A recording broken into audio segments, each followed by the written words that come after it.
Sunan Kudus dipercaya sebagai orang Jawa yang pernah belajar memperdalam agama Islam di Arab. Lebih dari itu, di sana pernah tampil sebagai ulama yang pintar karena mampu menanggulangi wabah penyakit yang sedang berjangkit. Raja di sana saat itu sangat bergembira dan ingin menghadiahi perhiasan emas berlian.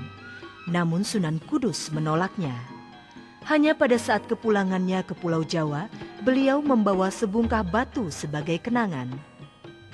Adapun nama kecil beliau adalah Ja'far Shodiq dengan gelar Raden Amir Haji. Sunan Muria atau Raden Umar Said adalah adik iparnya, sebab dirinya menikahi Dewi Sujinah, adik kandungnya. Tokoh ulama sebelumnya adalah Kiai Telingsing. Dan karena usianya yang sudah lanjut, maka dicarilah tokoh penggantinya, dan beliaulah akhirnya ditunjuk sebagai pewaris wilayah Kudus dan sekitarnya.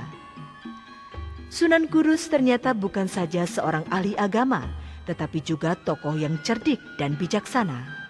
Oleh karena pada saat itu beberapa pengikut agama Hindu masih tersisa, maka pada saat beliau ingin membangun menara masjid, diambillah keputusan.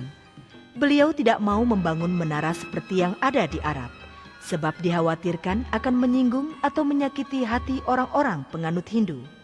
Oleh sebab itulah lalu dibangunnya dengan arsitek campuran antara Hindu dan Islam. Sebagai ulama besar, beliau mempunyai murid, pengikut dan penganut yang banyak, juga menghasilkan tokoh-tokoh agama ke masa-masa berikutnya. Sunan Kudus wafat pada tahun 1550 Masehi. Beliau dimakamkan di belakang Masjid Al-Aqsa seperti terlihat dalam gambar, dan senantiasa didatangi oleh para peziarah dari berbagai daerah.